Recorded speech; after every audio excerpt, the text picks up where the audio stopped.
Good morning, everybody. You're tuned to Computers 2K now on the Nissan Communications Network. I'm Amnon, your host for the next couple of hours, along with Nick. Good morning, and I gotta say, Good- I apologize for lying last week. I said I was gonna be in studio, but Amnon refused to send the limo to pick me up, Yeah, so I'm still sorry. down here. So, it's sorry. it's being repaired. It's not Well, that I. it's not my problem, so Yeah. just wanted to let everybody know. And Gal is here. Morning, Good Gal. morning. Morning. Our number is 919-518-9773, Computers 2K Voice on Skype. And this morning's show is made possible by vMix Software, Telestream's Wirecast software, and is sponsored by Tom Sinclair of Live Streaming Gear. Happy He's doing Poor. a meetup Oh yeah, there's going to be a meetup at NAB. Yeah, let me get NAB. I'll get the details for it. But if you're, I'm sure many of our audience members are traveling out to NAB. If you're heading out there, the meetup that would make too much sense to put it on the pin post. I think it's the 9th or the 10th or something. It is the 9th. Yeah. Unfortunately, they're doing it inside the convention hall this year, which I don't get, but nevertheless. But you can get free tickets. To NAB. To NAB and to the meetup there's because you need to get in after hours. And I don't he know. was explaining that like the X Keys booth, and I mean you can get free. You've got to get a ticket. I got you. All right. Yeah. Well, nevertheless, that's happening the April 9th from 6 to 8 p.m. Pacific at the PTZ Optics booth. Last year they did it at Podworks, I think. It was a studio, is a production house out there in Vegas, and that was fun. I'm not sure what they're going to do this year, but it was a good time last year. It was cool to put some internet faces to actual faces. And you're going? Yeah, I mean, I think so. I'm not sure yet. I'll know by the end of the week, but I'm planning on it. Oh. So nice. Yeah. Check it out.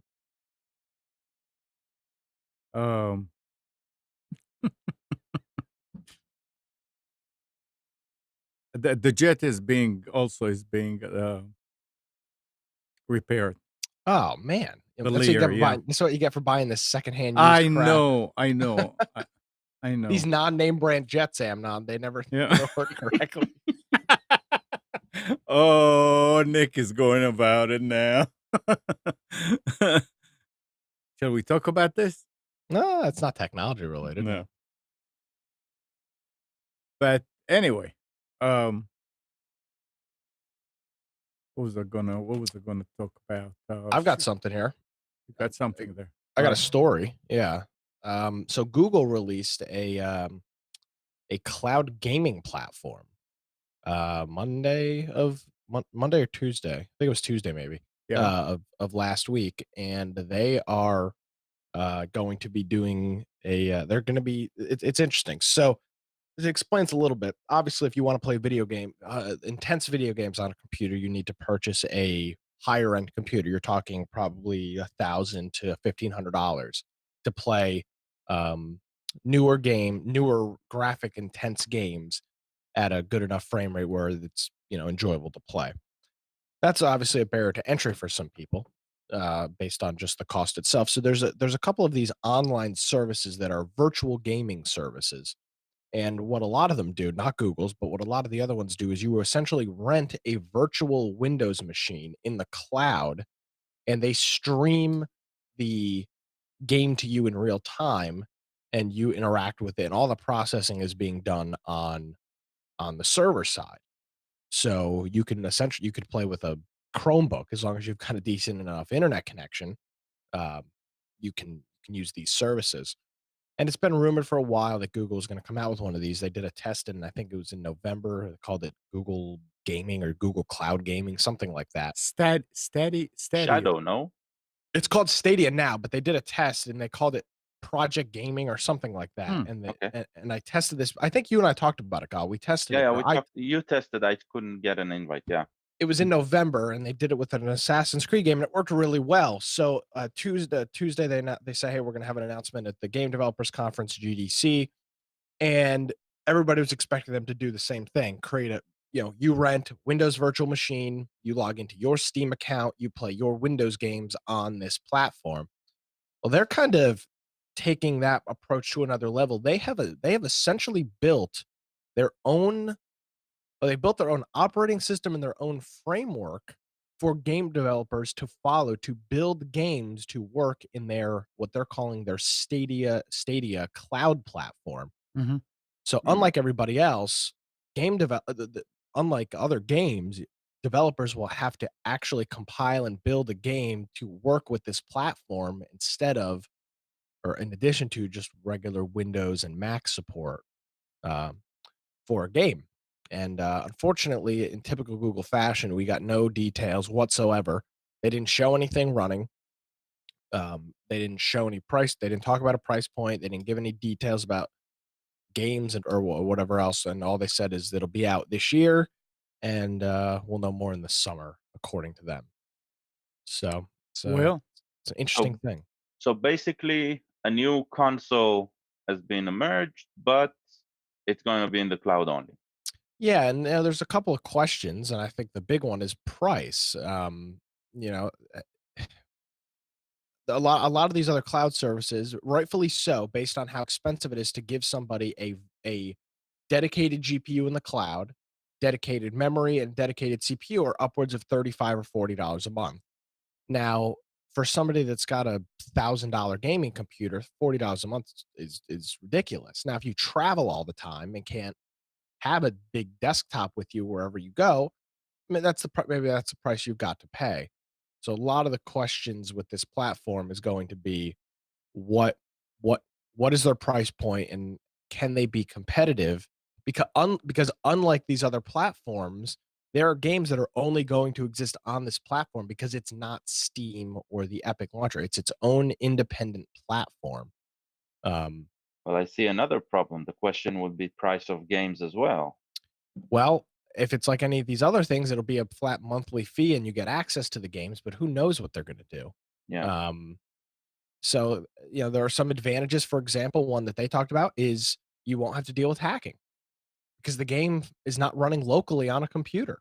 Yeah. So you are essentially streaming an instance of the game, meaning you aren't, I don't know how this would work, but it's like you're you're playing a game on a terminal. yeah, you're You playing a don't remote desktop Yeah. essentially, and you don't have access to the desktop. You're just getting the game, and the game is accepting controller commands as the input. So there are some benefits of the platform. There's a lot of concern though with Google if they release the service and it doesn't do well. They are very prone to just cutting things off after 2 years if they're not successful. Google, I think you could look at Google Plus as a great example of a platform that didn't do what they wanted to do, and it is now ceasing to exist. Uh, there's Yeah, plenty of but other platforms. it lasted like 10 years, not It 2 years. did. But It yeah, Feedburner is another great example of a Google platform that they kind of washed away. There are a lot of people are concerned that at yeah. one day they're just gonna delete Google Voice and everybody's gonna be screwed with their phone numbers. I mean, there's some things with Google that are a little iffy when it comes to their decisions that they make long term with business. So, but nevertheless, it's a new platform and Mhm. it's it's very different than anything else that exists right now. Uh, Interesting. they're Yeah, they're going to have some problems though with pricing I agree. because if you go shopping and you show your butt crack, you know where you go shopping? Where do you go shopping and you see people dressed up funny? I have no idea what you're talking Come about. on. Where do you go Talking about shopping? Walmart. Uh-huh. Well, their service, Google service, may be intercepted by a similar service from Walmart.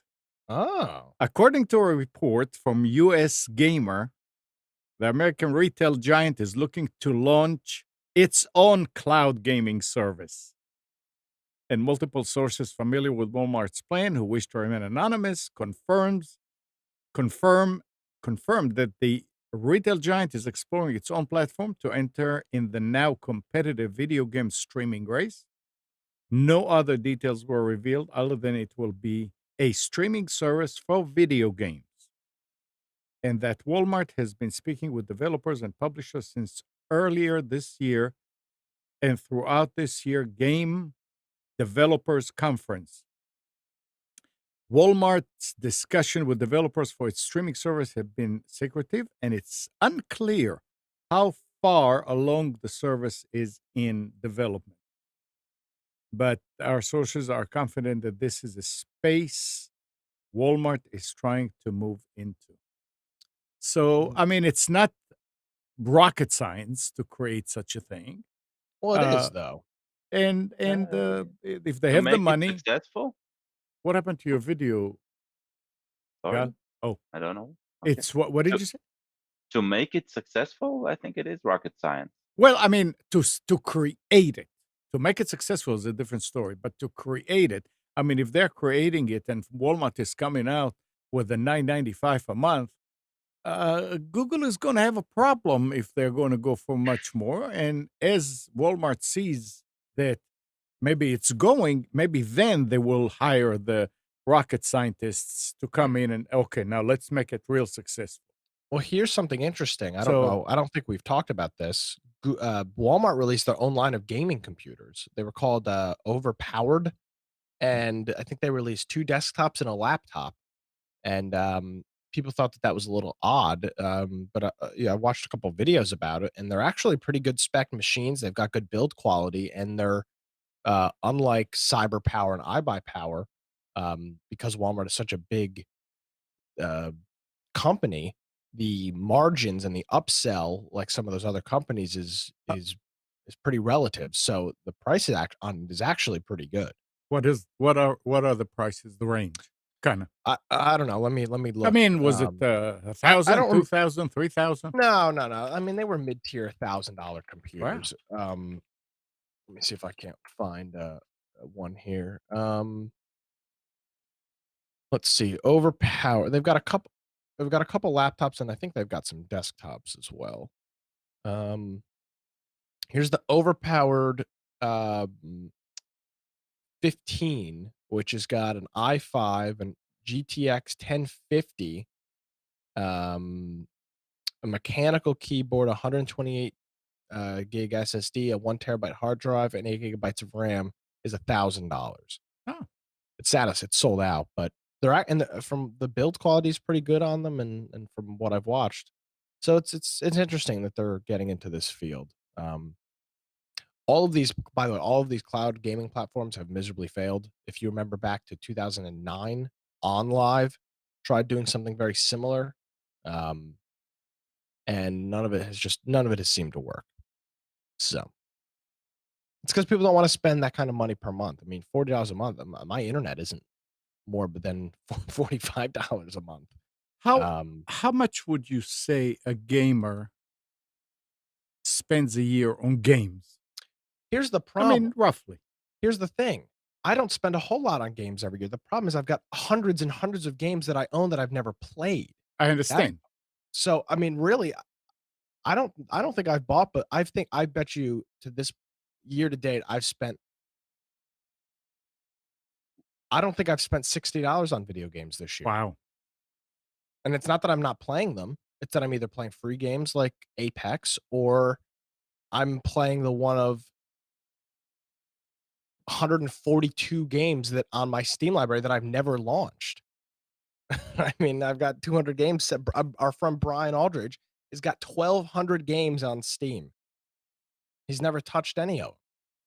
So So on the I think average, what would you I think think? that's the concern. A couple $100 a year. Okay. You Oh yeah, buy, that's going to be too much. I mean, if you you buy a guys, couple $60 games a year. I don't know, call it 3, 4, $500 maybe if you're really into it. If you're buying some new AAA games every year, yeah, $500 probably isn't too crazy.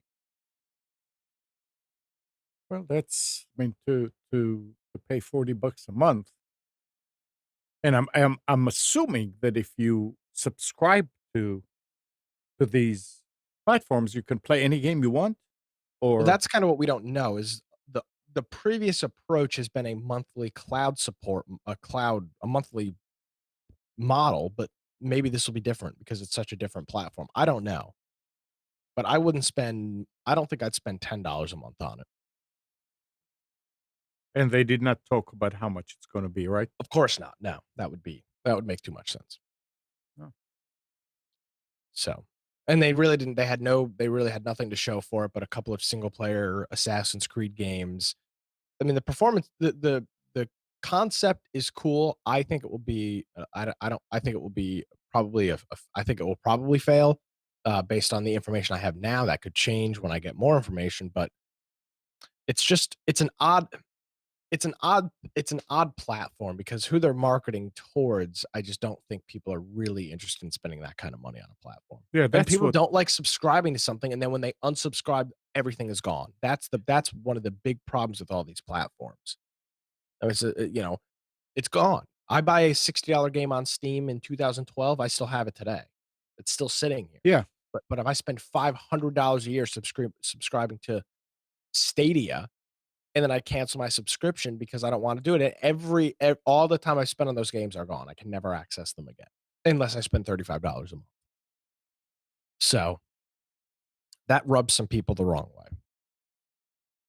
yeah, I can understand that. I can definitely understand that. And talking about stuff disappearing, where was what was that social media that went? Oh, MySpace. MySpace apparently had a notice on their site that says, as a result of a server migration project, any photos, videos, and audio files you uploaded more than 3 years ago may no longer be available or on from MySpace. They just lost them. So Whoops. if you uploaded it more than 3 years ago, I would think that most people did if they still using. I thought it went away, but apparently somebody bought them. It's still up. You can And still use yep, it. Well, I mean, that's amazing. that's another way of reducing costs. Oops, we lost the last 3 years of data. Yeah. No, it wasn't the last 3 years. What it was No, everything that was it's older than 3 3 anything years, years. older. everything before 3 years. Yeah, Yeah, which is the entire platform. yeah, Right. exactly. Yep. Yeah, you know what? You're probably right, Gal. They probably archived it, put it on tape, and stopped paying for the EC2 instance. No, I mean, come Yep. on, it's a free service, right? Yeah, but I mean, I can't imagine anybody on their platform still would be, and I can't imagine somebody on there would be heartbroken that they've lost the gift that they uploaded in 2006 to Well, to MySpace. I'm definitely somebody is heartbroken, but I would say too bad, I can't even, right? It's like, Nick. I can't imagine anybody on the platform. No, but I mean, people that those MySpace pages that people made still were live. I mean, you could still get to Yeah. them. So every once in a while, you may stumble across, like, oh, that's funny. I remember this, remember that. So that stuff's all gone. But again, if you didn't back your stuff up, that's it. I wonder if I can log in. I never had a MySpace account. Oh, you can log into MySpace with the Twitter or Facebook account. How does That is that work? interesting. Well, yeah, the same way you just need to, associate it. Hmm. All right. Um, Last week, Gal, you brought up PewDiePie. Oh, geez. Yeah, the PewDiePie Yeah. Now T series. there was an article here. The battle between PewDiePie, currently the most subscribed channel on YouTube, and T Series, an Indian music label, Yep. continues to have strange repercussions. In recent months, as T Series closes in on the gap to beat PewDiePie for the crown of the most subscribed on YouTube, alleged supporters of PewDiePie, in an unusual show of love, have hacked Chromecasts and printers to persuade victims to subscribe to PewDiePie's channel. Oh, Yeah. that's cool. You didn't see Now, those printers? ZDNet Net reports about a second strain of ransomware that is linked to PewDiePie. A second one appeared in January, and this was actually a fully functional ransomware strain called Wow. PewCrypt. This ransomware was coded in Java, and it encrypted users' files in the proper way, with a method of recovering files at a later date. The catch: you couldn't buy a decryption key, but instead, victims had to wait until PewDiePie gained over 100 million followers before being followed to decrypt any of the Holy encrypted crap. files. Now we're talking. I There's some mean, real I mean, we're grassroots laughing. activism. We're laughing, but I'm sure he's pissed off Well, the of thing, misusing this. yeah. Well, it said that there are 100 million before. PewDiePie had around 90 million fans, meaning any victims would not have to wait long. But while the ransomware was put together as a joke, sadly, it did infect a few users.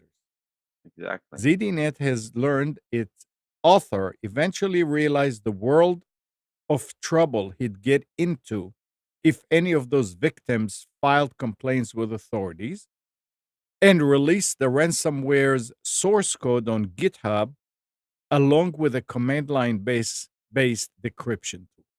Good. So he did not want to get in trouble. Yeah. But it's interesting how No. something like this will take somebody to do something like that.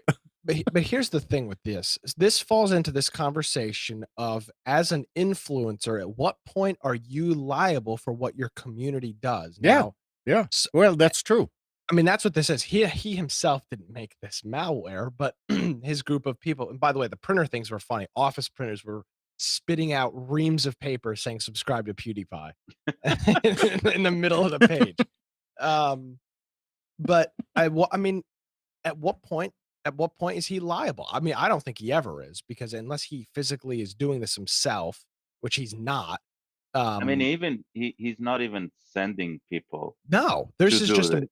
this is just totally the Yeah. internet doing its own thing, as we've seen 100 times in the past. And who wrote that article, Amnon? Was that where was that from? This is from ZDNet. I can't believe they said things like they talked about him and his community as if he was directing these people. That's very misguided, and very inaccurate to what's actually going on. Well, the author is not the author, has nothing to do with PewDiePie other than being a follower Well, and that's a the point. fan. Yeah, But the way that the article's written, they mention PewDiePie a couple of times as if yeah, and then they he's say got things to yeah. do with it, and that's part of the reason that he's so popular, and that is that a couple of years ago, I don't remember the exact details.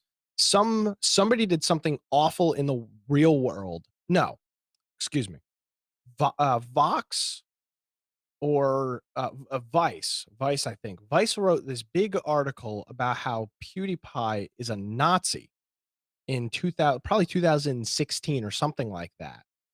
And it just exploded on the internet with all of these people coming out and saying, "Hold on a second. You're telling me that this guy that plays video games on the internet is some type of Nazi, and everything is a dog whistle and all this stuff." And that was one of his big leaps of popularity. And since then, every time the media attacks him, when they call him a white supremacist and all this other stuff, it just bolsters his popularity. And that's why people do these things like the printer and the this malware thing. It's just a goof because he's like, for whatever reason, public enemy number one. I don't like the guy's content. I think it's awful. You're not But talking about Trump, are you?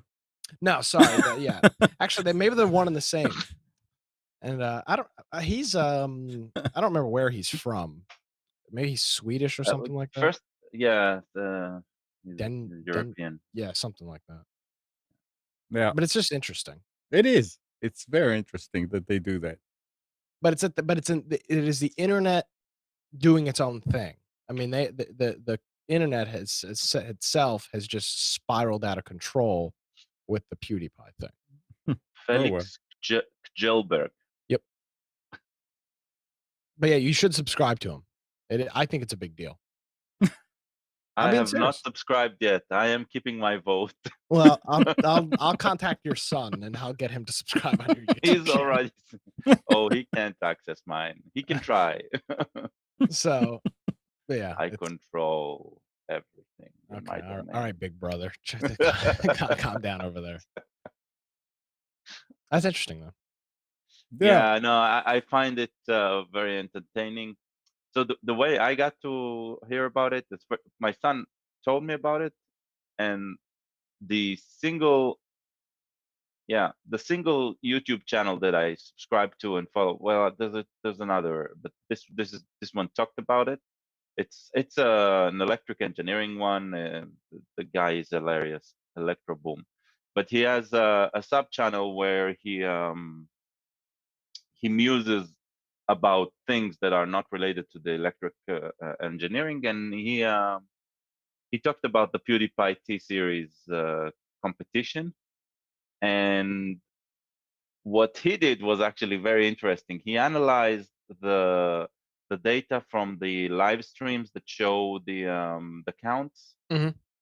and he recorded a section of time and did some analysis on the graphs of progression and Turn it showed into a science. yeah, everybody's going really into it. It's so funny. And It's so fun. he showed that the behavior of the subscription rate uh, is it seems to be mechanized. It seems to be like an algorithm doing it and not humans. It's not erratic. It's very linear, and not only that, the drops are very calculated.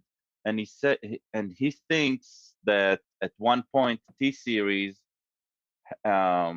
created a literally a drone army to subscribe and unsubscribe by their needs, and that they created millions of accounts who subscribed to PewDiePie as well because they don't want to crush the underdog. They understand that a single person, a single creative person, is a lot more appealing than a huge corporate conglomerate, right? And it does make sense to keep the competition up because this way everybody's talking about it. And the moment they'll pass him, right, the competition is gone, then the buzz is gone. Yep. They'll be on top, but there won't be any talk. It won't be fresh. It won't be something that's on everybody's lips. And so they are basically trying to build up the subscription count on both sides. But now it seems like they're creating fake subscriptions on his side because they're as probably already gone through the roof. It's so interesting. Every couple days he'll do a live stream and he'll say, "This is it." The title will be like, "This is it. I'm finally gonna get passed by T series," and he'll be playing a game or just making fun of them. The last one he did, he had like 550,000 people watching live. Think about that. 500,000 people watching concurrently. This one, I mean, that just shows you. I mean, they both have. Amnon, we need that type of audio. Come on. I mean, they both have 90 million subscribers on the platform. So you would maybe make the argument that 500,000 isn't that great, but that's a No, lot of freaking people. 500,000 is amazing. But when you have 90 million subscribers, is it? I mean, Yes, per one video at a specific Yeah, time. It's a live viewer, yeah, it's right? pretty amazing. Yeah, it is. And I mean, you need to remember.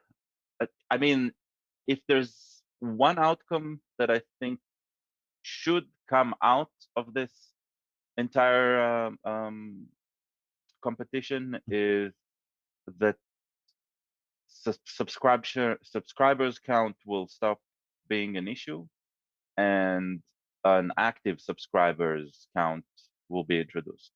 Yeah, and every once in a while, you'll see that these numbers fluctuate a lot. Like somebody will lose a lot of subscribers. YouTube does purges on a semi-regular basis, where they've got these fake channels that they've got tagged, bot channels and whatnot, and they'll just purge them. So they're subscribed. Most of these channels, to look legitimate, will subscribe to the most popular creators on the platform. But Mhm. once YouTube has tagged them as a channel that a user that is not an actual user, they do what's called the purge, and so channels will lose, in the case of PewDiePie's, hundreds of thousands of subscribers, if not millions of subscribers, Right. when they do these purges, because fake channels automatically subscribe to these guys as default. So the whole thing is very interesting. Interesting. Has Google commented about this in any way? I haven't seen them comment about it. No, I haven't seen anything. It's really interesting to get their take on it. I don't think they like Felix. No. Well, I mean, that's part of hosting a creative platform, Yeah. right?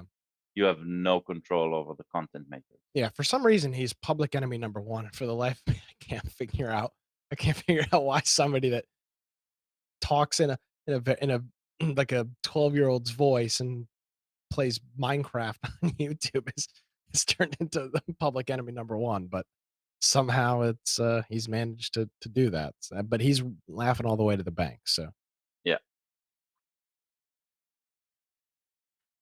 All his right. net worth is estimated at $30 million. Phew. Wow. So, And you wonder why some kids don't want to go to school. yep. Well, hey, he made it work. Yeah, absolutely. But it's very few and far between. Y Yeah, Yeah. but yeah, I was actually talking about this with somebody the other day. You could make a a decent living on YouTube, and you don't have to you don't have to get millions of views of video. Um, the problem is that to be quote unquote YouTube rich is kind of a different story. But I think with a couple tens of thousands of views per video, which obviously is a lot, I think you could do that full time and live Yeah, but a regular life. it's hard to keep it up. You have to put It work is. into it. I'm Yeah, sure. of Yeah. course. But I'm saying it's not you don't have to have 20 million subscribers to make $60,000 a Okay. year. Yeah. I think with that, with a couple with tens of thousands of views of video and a couple of endorsement or sponsorship deals, you can make a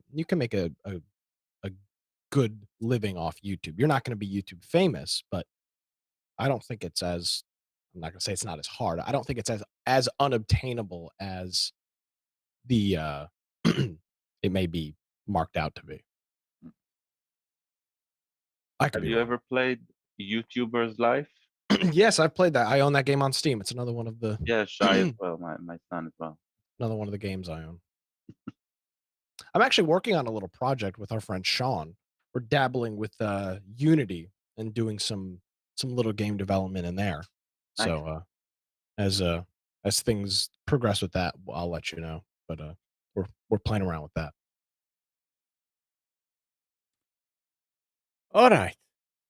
So here's something we haven't heard before. I don't remember hearing anything like this. All 24 movies from the iTunes exclusive 4K James Bond collection have leaked online. This is further Surprise, evidence. Huh? surprise, surprise. Yeah. This is further evidence to suggest that pirates have found a way to decrypt 4K source files from the iTunes store. How exactly remains a mystery. While most regular releases can be ripped off or decrypted nowadays, 4K content remains a challenge to breach. Up until a few days ago, pirate sites had never seen a decrypted 4K download from Apple video platform.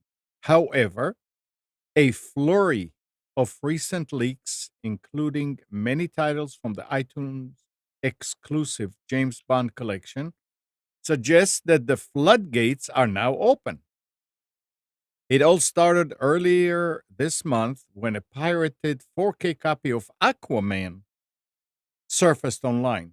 The file is a so called web release, also known as WebDL. This means that it's a decrypted copy of the original source file. These were never seen before for 4K releases. Because the Aquaman release was only available on iTunes in this quality at the time, the most likely conclusion was that Apple's platform was the source. However, on just one single leak, it was tricky to draw strong conclusions. But they saying that somehow iTunes was breached and they got in. That's very interesting. Um, uh, 4K. Well, There's I mean, Alfredo. Hey, Alfredo. Alfredo. No. Hey, there you are. Oh, sorry. I was just setting my Skype settings. Come on. I'm sorry. Sorry. It's early morning. All right. I wanted to get back to the Walmart topic because I was looking up. I was looking up the gaming laptop and the desktop version. They're pretty. They're under $1,000. That's pretty reasonable. That's pretty fair. Yeah. Really. Yeah. Yeah. So I was like, I wonder if my son needs a gaming laptop for his Autodesk projects. So I'm thinking, Alfredo wants a new computer. So it's for his son. This How is old like he? me. 3? This is like no, he's not 3. He's 11 in 6th grade in the STEM school. So he's learning Autodesk. So I'm like, wow. yeah. I mean, he probably can use my desktop without having to There have you his go. Now you're thinking straight. Now you're telling us the truth. Yeah, Yeah, I was gonna buy my wife one of those new Nvidia cards. what, a 2080 Ti? Yeah, she could use that. That'd be good Right. for her. She's yeah, checking her yeah. email. She needs all the Yep, all the absolutely. teraflops possible. No, I Yeah. mean, yeah, Alfredo, you can do it and you can claim it for business. Yeah, but I think the oh, overpowered gaming laptops, those from Walmart, they're all sold out. So so So I are have to the wait for desktops, too. Yeah. another focus on ship. Yeah. Costco has similar prices for gaming gear. Costco? Yeah, so if you have a Costco, they don't have a wide range of options, but the options they have are pretty good, and the price range is good as well. And the warranty is always better because they double the warranty. Really? Well, it looks like Walmart was selling these with 2 years warranty Oh, anyway. So, okay. yeah, it looks like Walmart was targeting that was already existing in the market. They were probably testing whether they can do it or not. Now it says Costco wholesale. Am I buying laptops wholesale? Or am I... No, you need to be a Costco member to buy from Okay. them and Okay. get the prices. Usually, the prices in the warehouse, in the stores themselves, are better than the Costco.com prices Yeah. for stuff like this. So So you need to go and check. okay. So do would you recommend if I should buy a new laptop via Walmart or Costco? Because now it's like, oh, It's choices. Well, we were talking about a specific brand that Walmart created, and Oh, that's not available right now. right. Costco doesn't sell their own brand, but they do sell gaming computers, and the price range is similar to the Walmart brand one. Mm, So it's a good choice. If you don't know much about building a gaming computer and buying the the so, parts yourself and hooking it up, then buying a branded gaming computer from Costco is a good choice. They they usually make very good choices. okay. You can always shop online and find, compare and read reviews and stuff. But if you don't want to go too deep into it, they are a good. I would recommend, right? Go there, buy that. You'll be okay. Okay. You won't be Okay. disappointed. Okay. right. The Thanks. prices. It's these are name brands, so it doesn't Yeah, matter. Really, it doesn't matter where you buy them because you get the same machine. But Costco has very good prices, and they yeah. do bring in good stuff Hmm, because they don't okay. want you to. They don't want you to. They don't want to start dealing with returns and unsatisfied customers and all that. It's a smart business move. Hmm, Yep. all right. Thanks, guys, for having me on the show. Great job. All right, Alfredo. Talk to you. Okay. Bye. Bye bye. 919-518-9773, computers 2K voice on Skype. So we were talking about that 4K. I mean, they are encrypting them with a 4K scheme, so people will not be able to decrypt them. It seems like on iTunes. Can I mean? Well, it's DRM, right? It's Well, that's it the nature is. of DRM. But Yeah, but you take something with DRM and you put it outside on the street, people will pick it up and use it. I mean, here it's got DRM to protect it, but also to encrypt it in 4K, where there are no what they thought there was no way to decrypt it. That's very interesting. well, one thing that's not clear from the article, and I mean, eventually the image needs to go to a screen, Yeah, right? right. Now with HDMI, one of the things that happens is that there's an encryption on both sides. Hmm. There's a point-to-point encryption between the screen and the player, and the player sends an encrypted stream that can only be intercepted uh, by screens that have the decryption key. The ability to. Yeah. I don't remember the name of the. HDCP. Yeah, HTTP, exactly. So let's say you're streaming a game on a PlayStation, right? You can't install your own software easily on a PlayStation, right? You need to be a developer. You need to, and so everything that has to do with streaming content from PlayStation is either a solution that PlayStation provided, or it's a small box that you connect in line to your HDMI connection. But should the game has control whether they activate or deactivate um, protected mode, right? The HDCP mode. So If like what Gal's saying is if you hook up a capture card to your PlayStation and open a game, it will pass through the video. If you open up Netflix, for example, the video will go black and it will say HDCP Right. because then you would be able to record your Netflix. You would be able to record Netflix videos to something else.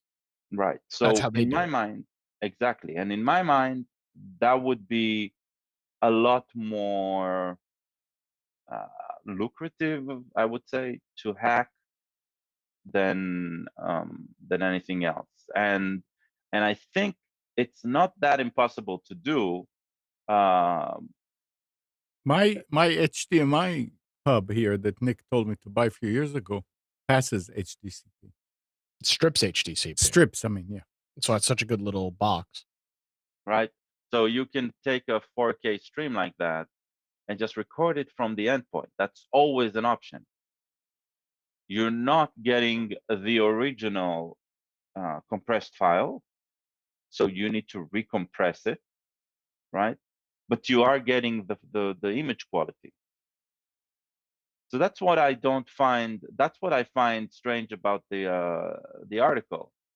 So big deal. Somebody found a way of encrypting the files better, and suddenly people are saying, "Hey, it's hacked."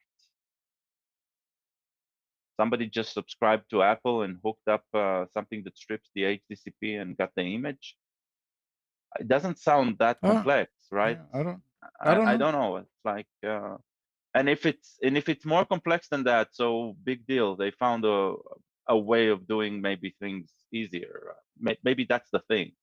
But once a copy is out there in the pirated scene, right? It's out there. Mm-hmm. I don't think the I hear news like that and I say, okay, what's new? It's like, why is this news, right? Maybe it's news to some people who are selling some encryption software to Apple or something. I don't know. It's like, So this is kind of interesting. This is kind of feeds in. I was talking with a friend yesterday, and he's got younger kids, and he asked me if I'd ever watched um Avatar: The Last Airbender, which was a Nickelodeon animated show from, oh, I don't know, call it early 2000s, mid 2000s.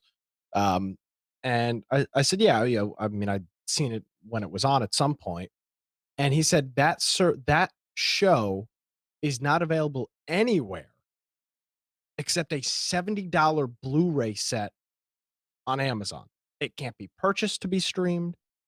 It's not available on demand via Comcast because they have a beef with Viacom and they're not streaming any of their content anymore. It's not on Netflix. It's not on Hulu. It's not anywhere. Hmm. He said the only place that it is available is a $70 Blu-ray, which he said, of course, I'm not going to buy $70 for a freaking TV series, an animated TV series. But it begs the same question over and over again. Why the hell? Why is the Hollywood wonders why piracy is so rampant, yet they don't make any of their freaking content available. I mean, it's unfathomable to me. Interesting. It's the same thing with that 4K thing. Why would you release exclusive 4K on Apple's iTunes platform, and then you're shocked when they rip it and upload it to the Pirate Bay? I mean, hello. Yeah. I don't understand. Well, on the same subject, Comcast announced a $5 a month streaming video service Thursday called Xfinity Flex, an offering that aggregates on-demand video from your subscriptions like Netflix, Amazon Prime, and HBO, as well as offering free ad-supported shows to watch and options to rent and buy programming. Says it essentially replicates some of the features of a cable service, but delivers over the internet rather than, well, cable. But it won't have live channels or DVR, and it won't let you watch a live TV streaming service like YouTube TV or Sling TV. Keeping Flex squarely in the realm of on demand viewing that's less threatening to Comcast's traditional and lucrative cable TV packages. Instead, Flex will have built in ways to upgrade to live TV from Comcast. Xfinity Flex comes with a 4K and HDR ready wireless set top box with with an X1 voice remote.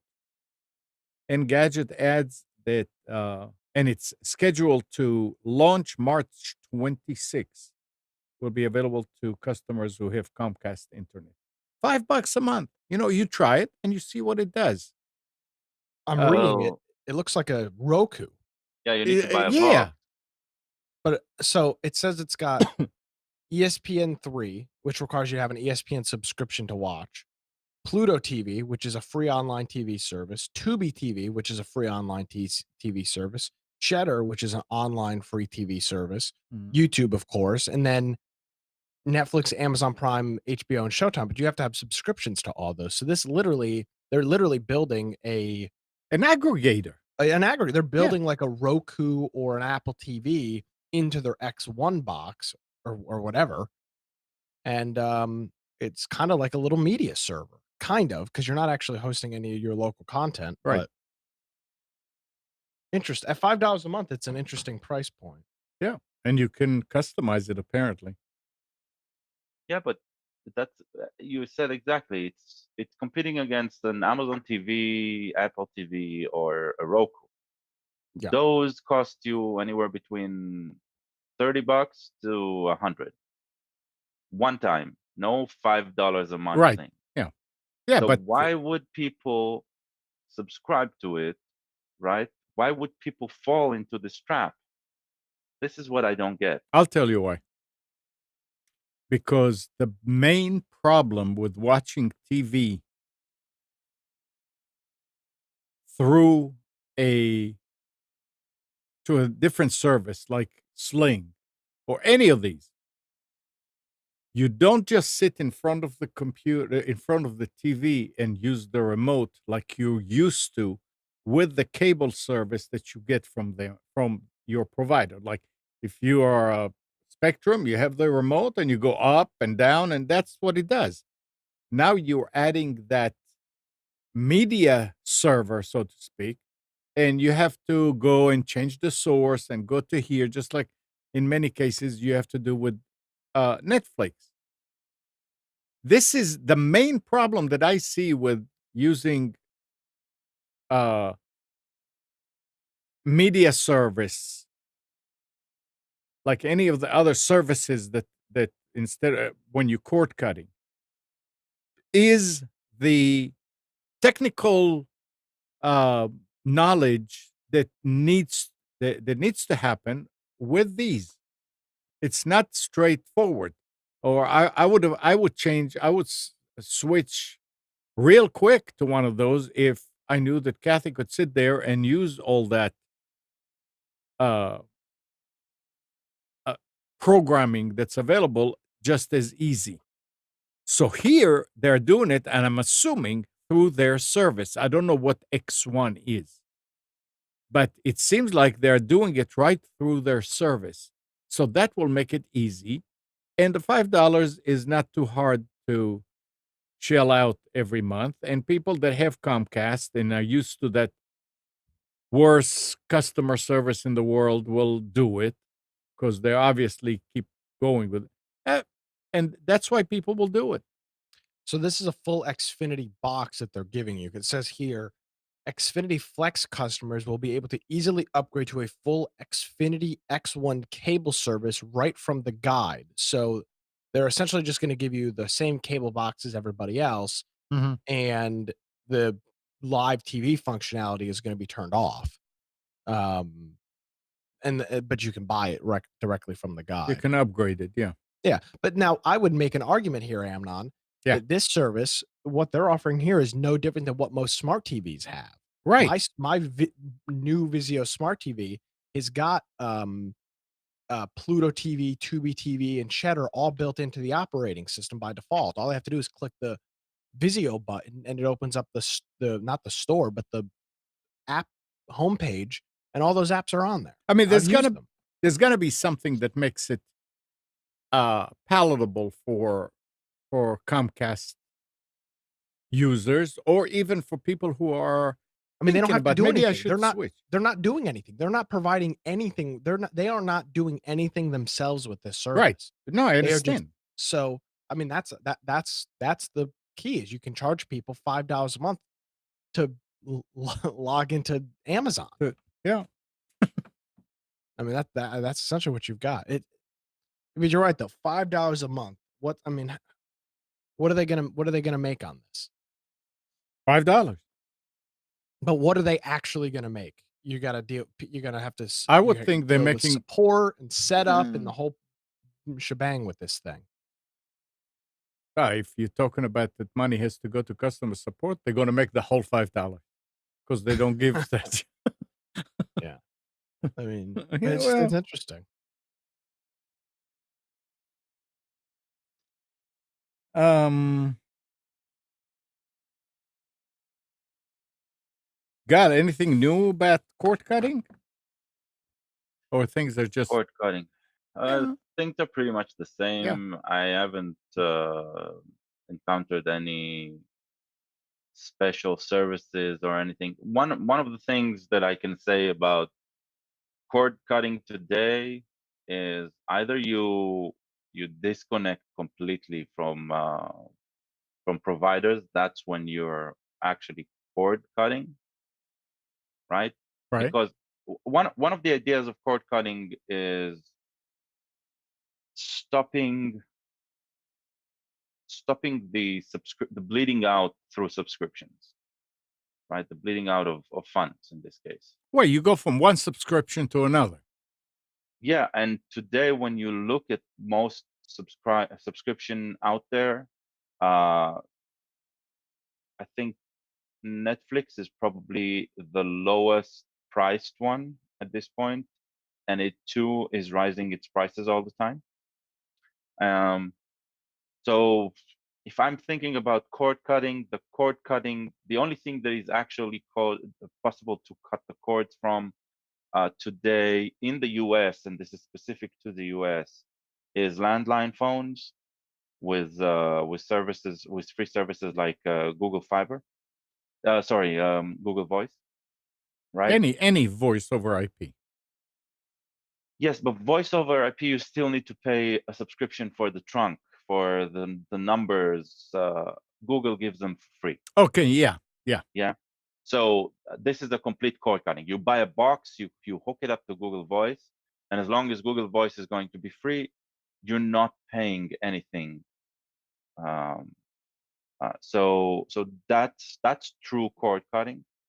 Another type of cord cutting would be buying solar panels, and then you're your own generator of power, right? Or at least to a degree, right? Mhm. You usually do keep hooked up to the power company, but you only pay if you really need it, right? So this is another form of cord cutting. When it comes to media, there isn't a good option at this point. Definitely not a good option. Maybe buying your own Blu-rays, but I wouldn't call that really cord cutting because physical media is a problem, right? Uh, it can get defective. It's now having copies of all your physical media on a local server and streaming it inside the home is another form.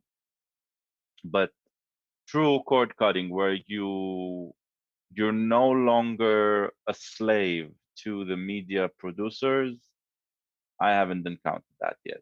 Unless we're talking about piracy, right? But but we're not gonna condone piracy. So it's like it's it's a problem. Well, one I've got one of the some. true one of the true cord cutting internet is Nick was experimenting with this week.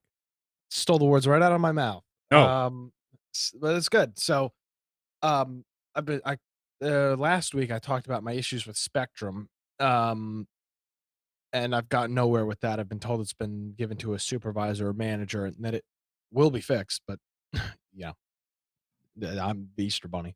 Um, so in looking for other alternatives, there is a down here in Wilmington. There's a local company by the name of Communication Specialists, They started off in the 70s or 80s as a two-way radio, paging, and early cell phone company. And since that stuff's not quite so prominent anymore, they now offer for businesses, not for residential, but for businesses and condo complexes and apartment complexes, wireless internet. And it's not wireless internet like you'd think from a cell phone provider. It is it is regular point to point wireless internet. So they give you a little dish. I'm using a probably a 4-inch what is the man a micro tick 5 gigahertz little dish, and I point it over at one of their towers, which is about 2 miles from where I need service. And they give me a static IP. I put that into my router, and lo and behold, I have I have full internet access. And as Amnon says, the cord is cut. Now there's obviously a cord between the dish and my router, but the cord itself is cut. And lots of great things with the wireless ISP that Amnon and I were talking about. Is when there's a big power outage, um, Spectrum and AT&T will typically have small batteries on Not their. Spectrum. Okay, Spectrum might not. Maybe they don't down here. I don't know. But they have batteries in their, what would you call them? Their pedestals. The Um, AT&T does. yeah, where it'll keep the electronics in that cabinet running for a period of time. Mhm. Once the battery dies, though, your internet service will go out. Right. Now, the fortunate thing with these Wi-Fi, or I mean, they're essentially Wi-Fi units, is as long as the tower is got power, and these guys have got backup generators at all of their tower locations. As long as they've got power there, and their backbone, which I believe is AT&T, is providing them with service, they're in business. Oh, as long as you have the power too. Yeah, yes, and if I've got power on my end, then I'm in business. The chances of a construction crew Right. uh, digging up a pipe and accidentally cutting, the internet in downtown is kind of gone. Um, so there's some benefits, and then of course there's some cons as well. You're relying on this. Speeds. Yeah, the Yeah. speeds. It's These not there yet. dishes. It's just kind of up there hanging out on the roof. It could get knocked. It could get damaged with hail. Something could happen with the dish itself. There could be a failure with the radio on their side. So there's some other things as well. But I'm going to be giving them an actual try here next week. I've been temporarily just pointing it out of the window because I haven't had access to get onto the roof. But yeah, they're. I think there's companies that offer this um, for residential use all across the country. You just have to see if there's one locally. But Well, I mean, Google is offering it as instead of Google Fiber in few places, and we have here in Wake Forest. There's some company that's doing it. There's a company in Gastonia or something. I can't remember their name. There are people are getting into it, and the more companies getting into it, uh, the more modern it will come. It will get as far as speeds and things like that, and they're making money. It's they don't have to maintain cables in the ground and deal with that. So it's a good way to go. yeah, now I mean, obviously y- there are some issues with if you're not in a tall building. Obviously, you wouldn't have access to something like that. But Yeah, they'll have to put a tower closer. yeah, so there are in a more residential area a 4G cell phone style internet access makes more sense. But if Hmm. you're in a location with height, um, you could take advantage of a service like this, which a lot of people are doing. Yeah, but the cost is becoming. Yeah, I mean it's expensive. It's going to be almost $200 a month for 20 by 10. Yeah, but what if you using 4G, as your primary feed in an office. How much is that going to cost you? Yeah, I'm not sure about using regular 4G in an Oh, office, because I don't know who offers that. So I don't know of anybody that would offer a service like an unlimited service like that. But nobody. no, I don't think anybody offers it. But yeah, that's what I'm trying out because I don't really have any hope that Spectrum's going to fix my problem. So Oh, you got to hope. yeah, well, I hope they would show up on time for their freaking appointment too, and they didn't. So that didn't work out. Yeah. And talking about 4G and 5G, AT&T's 5G evolution cellular service isn't just controversial and arguably misleading, it's also slower than the 4G speeds offered by rivals T-Mobile and Verizon, according to a new report from OpenSignal. It says over a 1 month period spanning January 28th through February 26th, OpenSignal compared the average performance of 5G capable phones and all others on AT&T's network with similarly equipped devices on T-Mobile, Verizon, and Sprint network. A fair test in that all four of the major US carriers have developed pre 5G, late stage 4G technologies across the country. Only Sprint's network fell behind AT&T's performance. Though that's no surprise as the fourth place carrier network has lagged behind its rivals in performance for years. So if you have Verizon or T-Mobile 4G, it's actually faster than 5G, than AT&T's 5G evolution. So don't feel bad. Say, "Oh, I can't get the latest and greatest," because you're better off.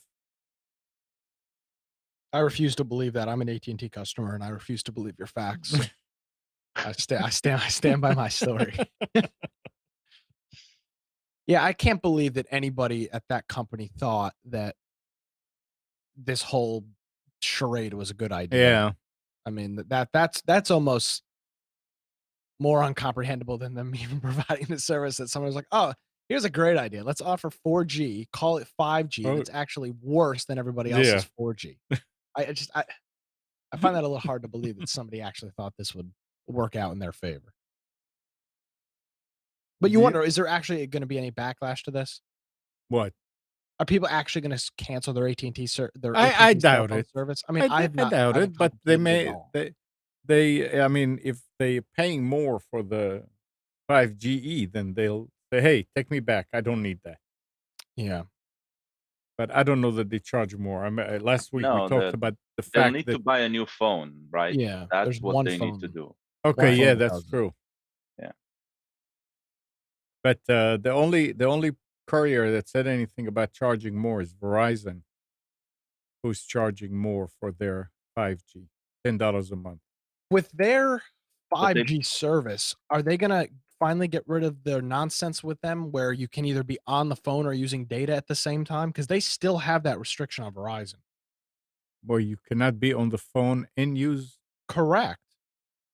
so while you're on a phone call, you get disconnected?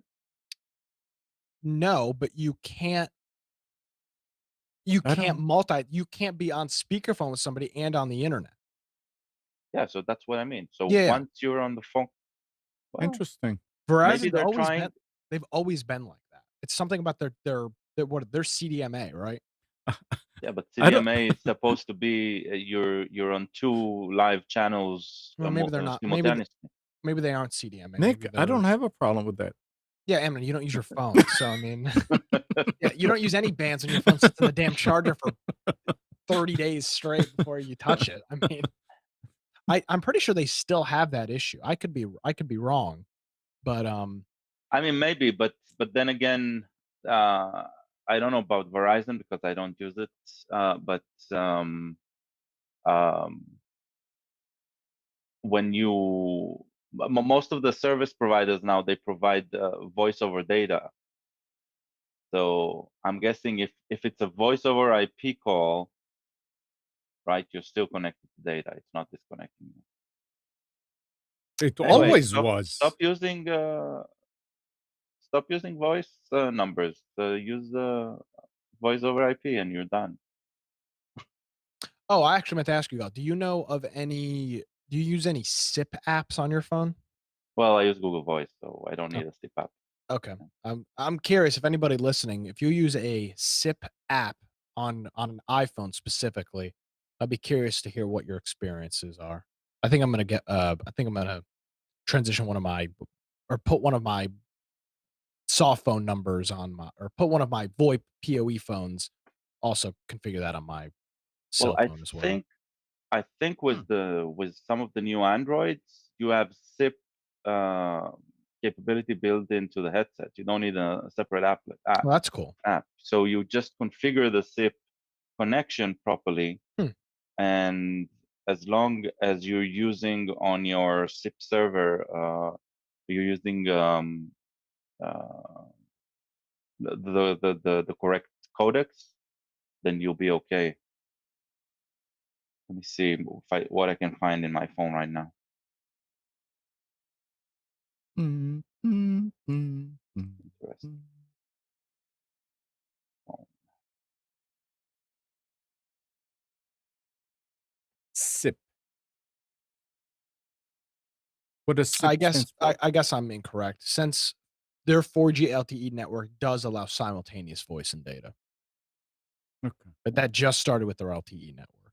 I remember that being a big deal back in the iPhone 3GS days or whatever they were called. You well, mean it sounds like an Apple thing. Like, oh, we have a new feature. You can call and Yeah. browse in the same time. Yeah, I remember that being a big deal because it was with the early smartphones, people would, the whole thing was, I remember one of the marketing campaigns was like, somebody calls you and they want to see a movie. You can stay on the phone with them and go to Fandango on your phone and look up movie times. That was, I think, AT&T's marketing campaign. It was just a shot at Verizon. The guy would call and be like, "Hey, you want to see a movie? Yeah, let me look at the schedule. I'll call you back." Then he look at the schedule. The guy wouldn't answer. Then the guy would answer, and he'd be like, "I can't do that time." He'd have to hang up and call him back. It was just they turned it into a real That's charade. hilarious. Okay. Yeah, but I guess they've changed that. I found out a couple of weeks ago that you can actually drive and talk on the phone at the same time. In North Carolina? No, technically. Oh, Jesus. They're actually looking to revert that in North Carolina. Yeah, they do. Stupid. Yeah. Finally got used to being able to talk on the phone in the car, and now they're Oh. trying to steal that away from me. Well, Well- they'll probably say just hands-free, right? Yeah, but I mean, the hands-free in the car is a real pain.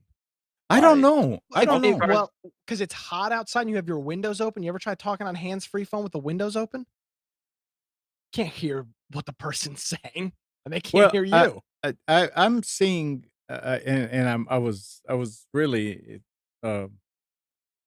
surprised by how good John in his pickup.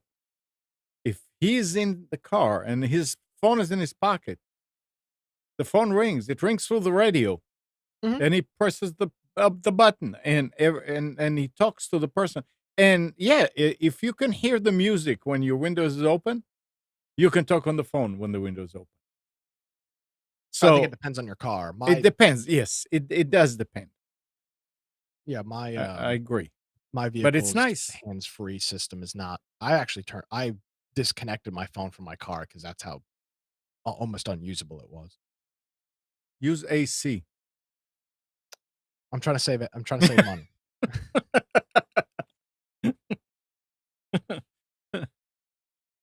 So what did you find, Gal? Well, I'm looking on my Oh, phone. I didn't find anything. All right.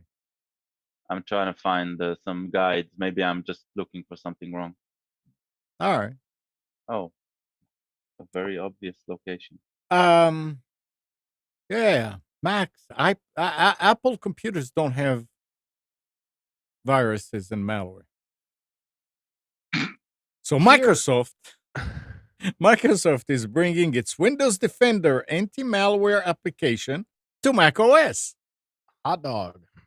and more platforms in the future.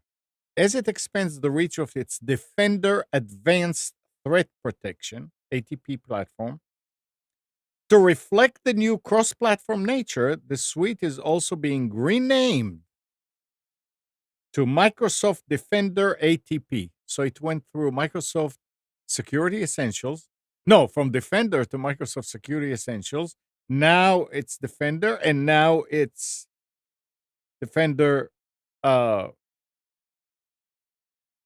Again, I lost it. Defender Advanced. No, Microsoft ATP. Defender. Microsoft Defender ATP. Jesus. With the individual clients being labeled for Mac or for Windows. Apple has integrated some malware protection into macOS, but we've heard from developers on the platform that Mac users aren't always very good at keeping their systems on the latest point release. And that has always been the problem with Apple users because they were always told, you don't need to worry about this. You don't need to worry about this. We hear more and more about malware, not so much viruses, but malware on macOS. And I'm glad to see this. Nick, you were saying with the new spam filters that we're using on Delta Force. Mhm. You said you saw the thing in the subject that says star star star spam star star Yep. star. Before you had to go to the uh, quarantine and see which ones you want and which ones you don't. The other day, I got something even better than that, which I never knew before, even though we were checking. But it said star star star spam star star star star star star virus star star star. It had both of them in the header, and that's very very interesting. And I told Ron, I said, yeah, that's great. Now people want it. I had, talking about this, I had one complaint from somebody who said, why do you add the word spam up there? People are going to be worried about it. I said, well, we could replace the word spam with this message could be spam, or maybe it's not. Would you like to read it anyway? Do you want that to be added to the subject of every one of your emails? Can I request that to be added just to my email addresses? I'd actually appreciate that. If not, I'm gonna have to move my mail somewhere else because it's just, but it works great. I mean, I'm telling you, it is just amazing how some of the newer spam filters are working. During the weekend, up till this morning, there were 22,000 messages scanned, and about 6,000 of them were clean, were okay. The rest of them were all junk. And I have not gotten maybe one or two since we changed to the. No, I'm lying. I didn't get any that were clean. I got some that said star star star spam. But it's a good thing that Windows users are aware. Hey, there are threats out there, and we got used to keep up with everything, to virus scanners and malware and all that. With Apple, it's not like that. So when somebody gets bit, they bleed a bunch. So it's a good thing that Microsoft is doing it like this, and obviously it's something, but they doing it with the agreement with Apple. Well, They don't do. speaking of Apple, I've got a Yeah. Microsoft story. Oh, There's some. I saw this article over the week. I bookmarked it. Microsoft owns almost 20% of the world's top 40 websites. mhm. So they go through and Really? they talk about a couple of things that they own. So they own live.com, which is their consumer email that what used to be Hotmail and all that other stuff. That gets an average of 2.5 billion visits per month. Right. They own Bing, which gets 1.3 billion visits per month. They own LinkedIn, which gets about a billion visits per month. Office.com, which is their Office 365 platform, gets about 800 million views per month. MSN, the homepage thing, Mhm. gets about 800 million per month. Microsoft.com gets 700 million visits per month, and GitHub gets about 500,000 visits per month. I thought that was interesting when you think about that sites like, Amazon, of course, it gets a whole bunch of traffic, but Microsoft, between all their platform, all their services, gets more hits than, or gets similar hits to Facebook, Google, and Amazon, and you wouldn't think that based on what they Hmm. do, but No, I I didn't thought know. that was interesting. That is interesting. Very interesting. And again on Microsoft this week was the latest to highlight the US government's terrible broadband mapping in a filing with the FCC, first spotted by journalist Wendy Davis. In it, Microsoft accuses the FCC of overstating actual broadband availability and urges the agency to do better. The Commission's broadband availability data, which underpins FCC Form 477 and the Commission's annual Section 706 report, appears to overstate the extent to which broadband is actually available throughout the nation. For example, in some areas, the Commission's broadband availability data suggests that ISPs have reported significant broadband availability, 25 megabits down, 3 megabits up. That's where it's now. While Microsoft usage data indicates that only a small percentage of consumers actually access the internet at broadband speeds in those areas. They are accusing again. It's becoming sort of like, you know we're supposed to be a socialist country.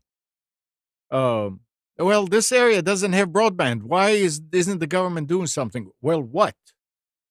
I mean, here in North Carolina, in Raleigh, we didn't have much competition, and we were going to have more competition. And then Time Warner made sure that they lobbied the lawmakers, and they passed a law that says that municipalities, quote unquote, government, cannot get involved in anything like this, in any type of ISPing. Well, and they did it in other parts of the country too. So, we can't have it both ways. And if you don't allow uh, ISPs to be uh, competitive and have to worry about being competitive with others, they have no why would Spectrum want to run high speed internet to rural areas that they may have 20 customers, 30 customers? It's a business. They're not going to do it. If they had to stay competitive and lower their price, then every other customer is going to be important. But what It's about what about phone calls? I'm just looking at another um, infrastructure Yeah, that is that telephone. has become right telephone that has Yeah. um, become a requirement. You know what? Let's not do telephone. Because telephone is sort of phasing out. Electricity. Okay, Yeah. it's still a business. It still needs to be provided, Yep. but it also needs to be everywhere, Yeah. right? So who's in charge here? Why are there laws that says every point of the country needs to have electricity? And in Every Yeah, well, I don't ev- know if there are laws, but I mean, if any area wants to develop, they're going to have to bring it in. And there are many areas that it's not the main.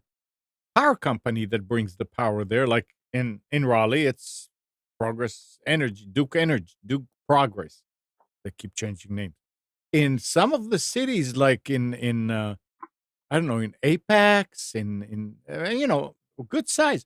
It's not. It's some kind of a cooperative that buys it from uh, the big Right.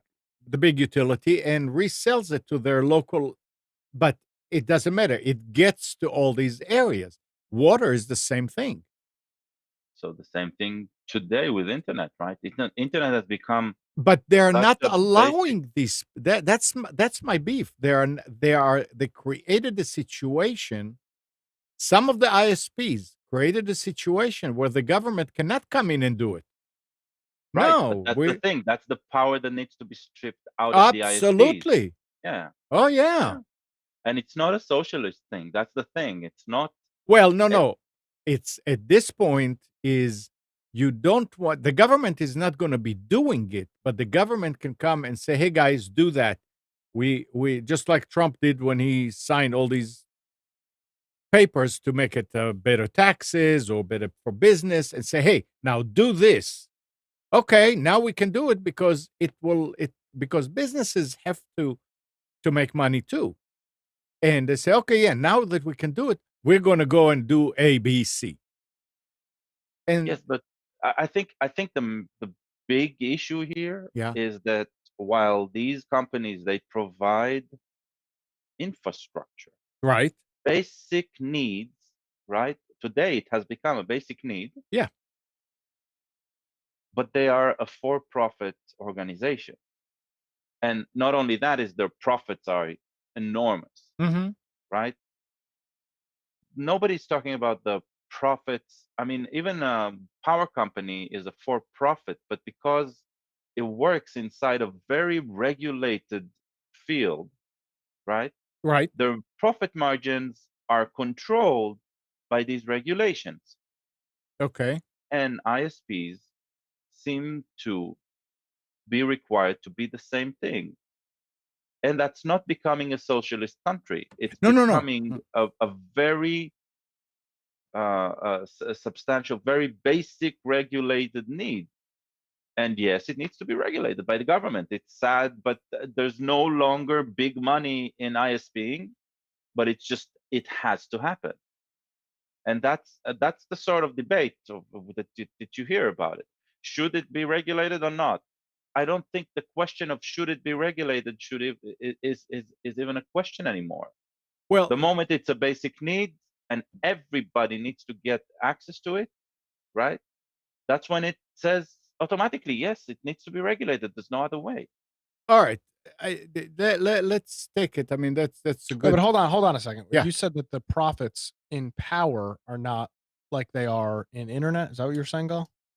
I'm saying nobody's looking at power plants anymore as for profit, as very lucrative investments. Oh, I disagree. Duke Energy paid the governor of North Carolina, his administration, $60 million to get a pipeline bid. I mean, you don't want to talk about that there's no money in something to I'm $60 not million. saying that no. I'm not saying there's no money. I'm saying there. Let's put it this: I the profit margins for internet today, right, are way higher than what we're talking about a phone company. I would only because they have monopolies in many places. No, I don't know. I don't know. I mean, you're saying that in that today there is no profit in being an ISP that provides access, like Spectrum No, or what I'm saying is that today the profit margins for these, especially the giant ones, right? yeah. They completely control the population Mhm. where they give. That's why they can get away with Right. crappy service, right? Right. Because there's no real room for a new service provider, small or large, unless it's for very specific customers, like in Nick's situation, right, with the wireless ISP. Mhm. Um, So this market is no longer wide open. And when it's no longer wide open and it is controlled by huge entities, right? Then somebody needs to represent the consumer here and not just find a way of how to milk the consumer without giving them anything. Somebody needs to make sure that an AT&T doesn't come out with a fake broadband, right? And sell it as something new. Yeah, that's different. Yeah, I see what you mean. But Well, here's an that's That's the example. regulation I'm talking about. So a utility company can deny you service. They just have to they have a give you good 30 reason. days notice and make it give you a reason on why they denied you service. Now, no power company or water company is ever going to deny service to somebody, but according to the FTC, Federal Trade Commission, they can. They can legally deny utility services. I mean, I want to see you not paying your bill. They're going to disconnect you. Yeah, they will. But then the second you pay, they'll bring you back on. But they could Yeah, full out yeah. deny you Oh, I service see if what they you mean. wanted Okay, to. yeah. So if they hated you, Gal, they said, you know what, screw this Gal guy. We're going to cut off That's his not water. enough. But that's not the reason they can put on just because Correct. we don't Of like you. course. Yeah, they could Right? say you were late on a bill, Okay. and we're not going to turn your service back on. Then they need to prove that, right? They need to Of have a course. paper trail, evidence trail. Mhm. It's like it's okay. It's okay not providing service. But they can't say, hey, that neighborhood over there, we're not going to provide service just because. That's the thing, right? That's what we're talking about. And that's what needs. Well, That's what hold on. Hold on. That's a different story. They could say that if they don't have service in that neighborhood, a new subdivision gets built. This is speculation. I don't know this to be exactly the case. A new neighborhood gets built. I don't believe, from what I've just read, that a power company is required to service the new neighborhood. But he's stupid for them not to. With these internet companies, for some reason, they just don't seem to care. Yeah, but Oh. there's one thing as far as neighborhoods. There's a different. It's actually a different process, Nick. A neighborhood, I understand. neighborhood never gets off the ground as far as Without building those without agreements. knowing that they have power. Yeah, That's my point, though. They make an Yeah. agreement, but Duke could say, we are not going to provide power to your subdivision. Yeah. And if they did that, the landlord, the builder right. would not be able to build the whole would not Correct. be able to build the subdivision. Correct. Right. But once that place is built, right? Mhm. And as we said, it wouldn't even wouldn't even get the approvals if it couldn't have power, right? Once that place is built, they cannot rescind and say we're not providing power to that place anymore, right? Uh, That's part of basic. It well, I've never heard. Well, it's also maybe we're part of good. mistaking. I've never heard about the power company saying, we're gonna stop powering Raleigh. Yeah, right? that's not a business. That's not a good business decision anyway. So they're not going to do that. Yeah, I wonder absolutely. if it is a business decision or it's once they are the provider, right? Without them, that they need to make sure that they provide, right? And there's probably rules about how much they can charge. And Yeah, they're right? regulated. Yeah, exactly. Yeah. I mean, here's just a post from some website. This lady said she was moving into She moving to an apartment, and she had a power bill that was 12 years old, and they wanted $1,200 for the bill. And they told her she could not get new service until that bill was paid. So, I mean, there's your denial of service. That's a power Yes, company. but that's a merited denial of service, Oh, I right? don't disagree. But, for example, Spectrum doesn't lay coax in front of your house and go, "We're not gonna give you internet." Now, may They not have will it in if your you owe area. them $1,000. They won't. Yeah, but I'm saying they're not gonna run it to this pedestal in front Yeah. of your house and then not provide you the service. Right. That wouldn't make any sense. Right. No, but I'll tell you what they do do. So if there is no competition in a neighborhood, right? Mhm. So I live in a neighborhood where we have Google Fiber, AT&T Fiber, and Spectrum. Okay. Okay. Google Fiber and AT&T Spectrum were late to the game, so Spectrum was there before. They were charging 45. I bought the $45 package just for internet, right? Yep. 55, sorry. And that was for 30 megabits when I originally bought it. Then the news, just the news that Google Fiber was coming to our neighborhood, right? Started, got a bump from 30 to 300. Okay. Fantastic, right? Yeah, great. I get great price for internet. So I call my friend and I tell him, check with Spectrum. It was TWC at the time. Check with TWC, right? They're having this promotion. It's fantastic. And he calls, and his neighborhood is nowhere on the maps of Google Fiber. Actually, his neighborhood was on the maps of Google Fiber, but his street was not. Right? Okay. So other people in his neighborhood got the promotion. He does not. And his street didn't get it. That changed only after AT&T started doing some construction, like 2 years after. That means it's completely wide open. There's no regulation about what the price should be. There's no regulation about how much they should charge. That they can decide just because they can to charge more. Now, that is true. There is a regulation on what power companies can charge, and they're constantly lobbying the General Assembly in North Carolina to raise that. So that point I agree with, but we're not talking about denying of service. We're talking about different quality of service. We're talking about everything, right? Yeah. It's denial of service, it's quality, it really depends on what you mean. Even denial of service is probably very limited today for the power company, and only if you don't pay on time, or you had like 3 defunct bills or something like that. I mean, here's a great example. We talked about that Verizon guy, Amnon, how many months ago?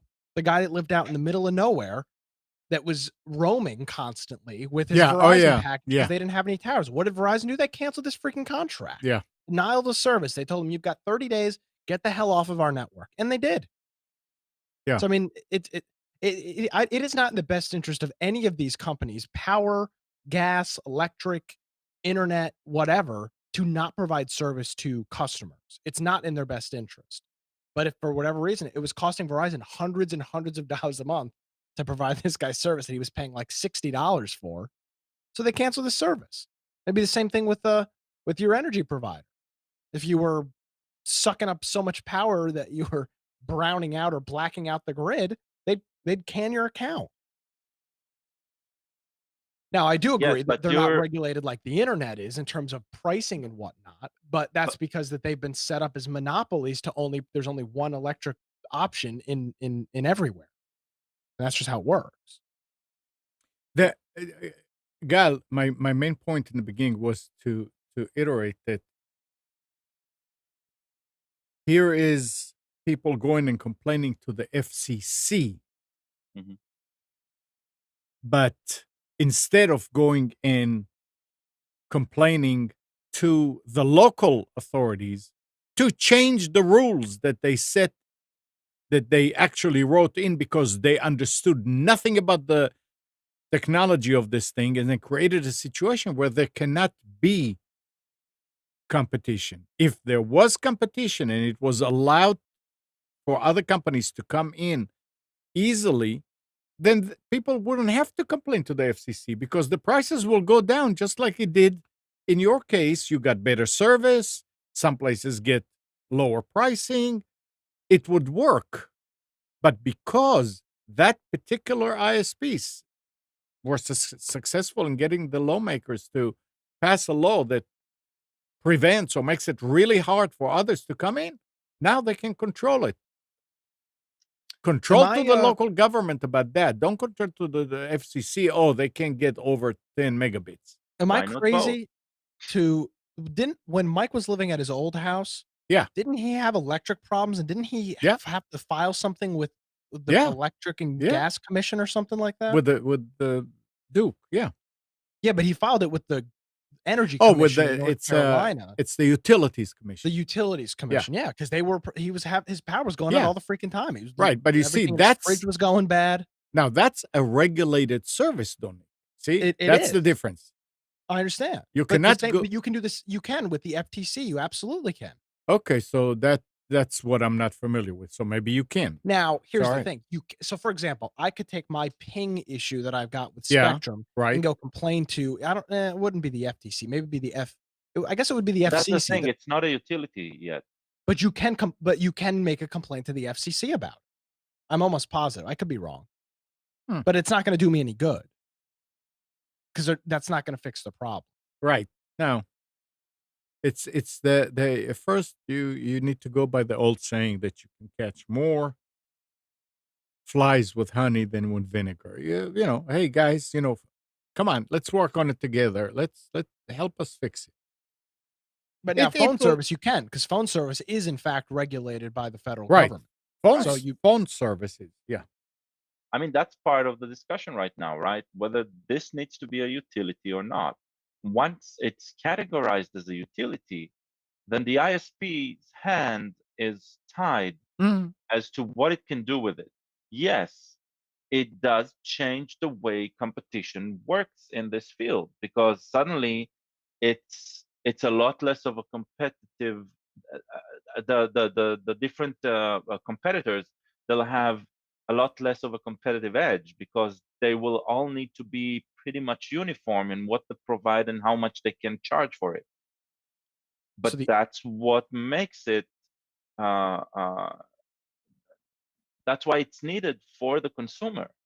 So, in fact, in 2015, the FCC changed the rules, which allows you to send a complaint to the FCC based on internet issues, and they say things as failed to deliver advertising speeds, bill or charge being unfairly, blocking or throttling legal content or devices. And this was a 2015 rule. You can submit it by email, by phone, or through the mail. And Um, that's what the ISPs are trying to change back from, right? And I think they had a success back last year, but that's the whole net neutrality discussion, right? That's a big part of it. It's part of it.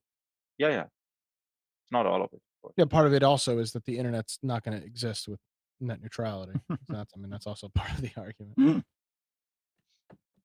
All right. I didn't realize you could complain to the FCC about the internet. That's interesting. Maybe I need to give that a try. You can complain to anybody about anything. But I'm reading this life. Well, no, but I mean, you can. There's complaints you can and can't file with the Yeah. FCC. You can't file a complaint to the FCC that Walmart isn't offering good prices on produce. Right. That's not Yeah. a valid complaint for the FCC. We need to change that. I agree, Gal. You should get put on a nice suit and head on over to the Capitol Hill. You can get right on that. I'll back you. Start a WordPress blog. So who goes to movies a lot? I used to have a movie pass, but Well, no longer. listen to that. The subscription plan that made MoviePass explode in popularity is coming back. Ooh. If you're willing to pay for a full year via ACH payment, that's like to your bank, Mhm. MoviePass Uncapped will cost the same as the original unlimited plan, $9.95 a month, and will allow you to get an unlimited number of 2D movie tickets. Yeah, that was exactly what it was before. Yeah. So it's coming back. You Well- know that AT&T offers free movie tickets on Tuesdays. AT&T as in The cell phone provider. Oh. So if you It's have like- if you're on AT&T cell, you can get a free pass. Yep. It's certain movie theaters and certain times. Of Oh, course, on geez. Tuesdays when everybody's got all the freaking. I can Yeah. just bounce out of work at Yeah. 1 o'clock in the afternoon and go watch a movie, a matinee. But yeah, you'd be surprised. A lot of companies offer stuff like that. It's called AT&T Thanks. There's a whole bunch of stuff in there. But yeah, the free movie Tuesday. If you've ever been into a Regal, they have one of their pre-roll ads is AT&T free movie, or maybe it's discounted movie. It's something like that. Maybe it's like $2 tickets or something like that. I'm not sure, Yeah. but Yeah. And another interesting story for cell phone users. Aus- Austrian antivirus testing lab AV Comparative tested 250 antivirus apps in Google Play against 2,000 malware samples. They found that only 80% of the apps could stop even a minimal amount of malware. Less than 1 in 10 of the apps tested defended against all 2,000 malicious apps, while over two-thirds failed to reach a block rate of even 30%. To make sure you're protecting your Android device properly, stick to apps from well known antivirus companies. Basically, AV Comparatives said most Android antivirus apps are phony, and many of them seem to have been created only to display ads or promote a developer's career. The main purpose of these apps seems to be generating easy revenue for the developers rather than actually protecting their users. So, if you have an antivirus on your phone, make sure it's a name brand one and not one that you just kind of stumbled upon. Stumble upon? Stumbled They're upon. coming Yeah, back. stumbled upon. Yeah. Yeah. One of the greatest social networks of all time.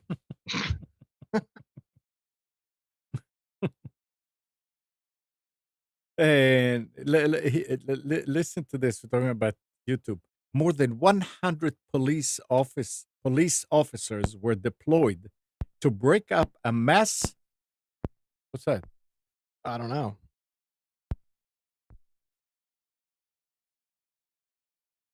No, it's gone. Maybe it's Duke Yeah. Progress Energy providing noisy power to you.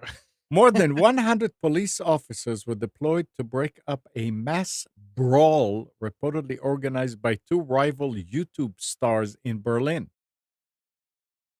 The fight broke out on Tuesday evening on Alexander Perdeplatz Square in the German capital, adding that 9 people were arrested.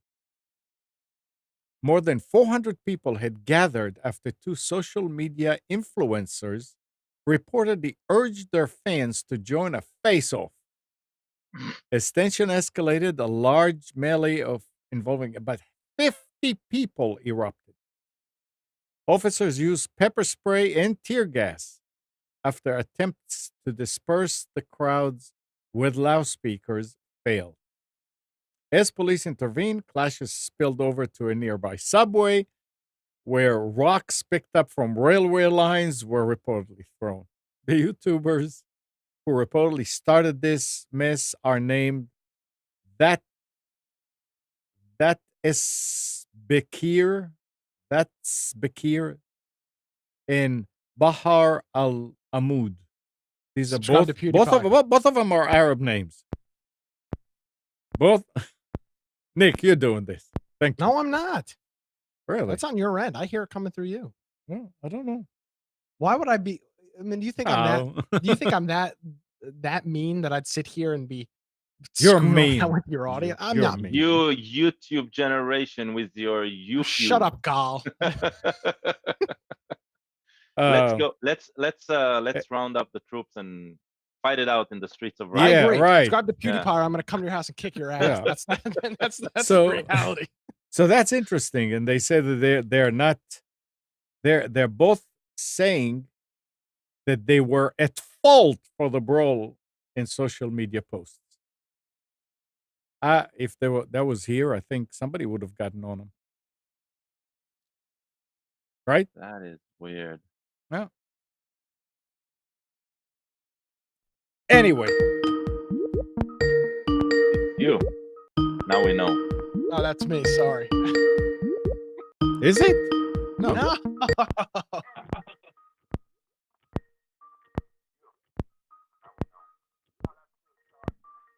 There is a ticking sound. I know.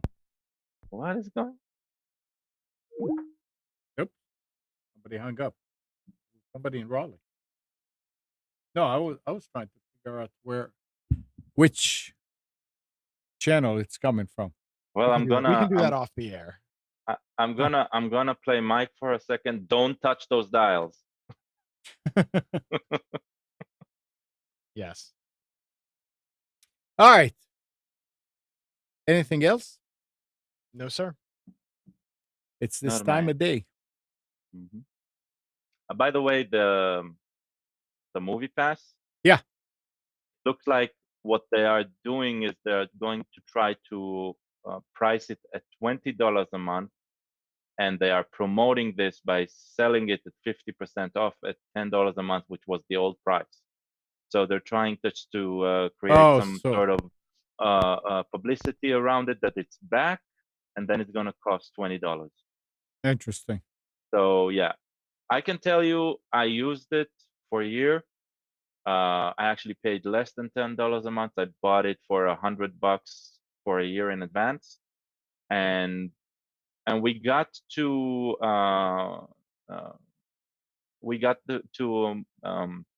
use it and uh,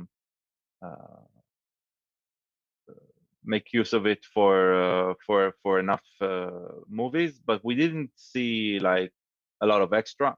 I think that has to do with the fact that we're in a place like and Cary, like a suburbia, where you need to drive to the theater because you need to be with your phone.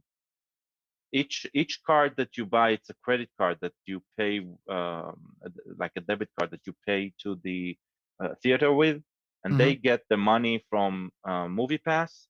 Mhm. And and but you need to be physically in the theater on the day of the showing to buy the ticket. You don't need to buy it like 5 minutes before the show. You can buy it in the morning, but you still need to be physically there, because you're signing in with your phone. You're checking in, showing that you're at the theater, and that's when the card is activated. So if you have three members of your family and you want to see a movie, you need to take the three phones, because you need to check in with the accounts, and they don't allow logging in and logging off on the phone to different accounts on the same day. They'll block that if they see the same phone trying to log out and log into another account. Hmm. So they're really about uh, they're the audience they're targeting is um, casual viewers, and probably not for premiere stuff, and like high capacity dates of a cinema. It's the idea is that even if a couple of friends want to see a movie, and more than one has a movie pass, they can meet at the cinema, buy the ticket, and go watch it. So that's the audience. What happened was that in crowded locations like New York, where everything is walking distance, or a subway right away, um, people would use it for more than once a month. And the average, I think some did statistics about it, and the average was 2.5 tickets per month. And that threw them, um, by August last year, they were running out of money. They ran out of money, actually. They Mhm. couldn't pay the cinemas, and so people would arrive to the cinema planning on buying with their movie pass. The movie pass wouldn't be accepted, and so they either didn't go or paid the full price. But there was an uproar, and then they started making changes to the plan to survive. Now it seems that they have found funds, which is a which is good news if they're coming up with this plan again. But now they're going to charge $20, so they're definitely going to get a lot less subscribers. So this is a promotion for the new pricing, the way I see it. Um, if you like going to the cinema, buy it at this price. Don't buy it at the $20, because that means you you are committing to watch more than two movies a month, and I don't think it's a pastime that that is really occurring. Keep in mind, you will need to be with your phone at the cinema to buy the ticket, and so you would probably want to buy the ticket early in the day. So think about all the logistics that Mhm. incurs. It's a good Interesting. money-wise, it's a good offer, but it does require some understanding of the mechanics. And if it works for you, definitely go for it. We enjoyed it last year. All That's right. it. Anything else? No, sir.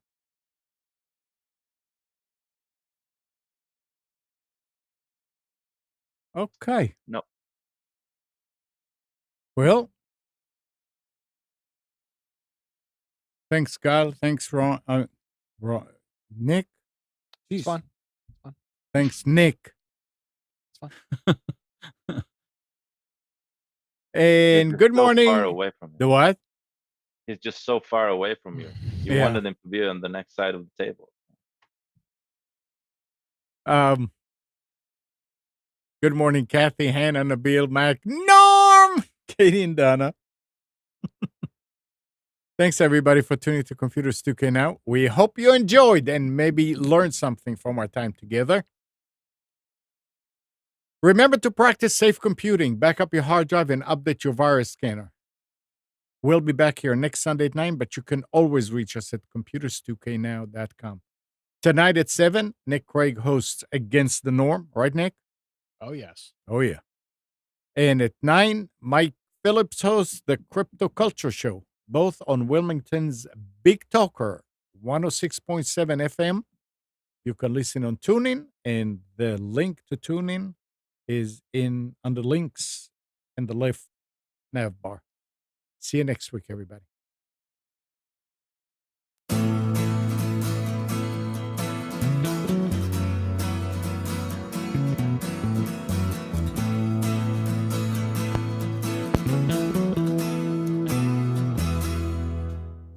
You are tuned to the Nissan Communications Network.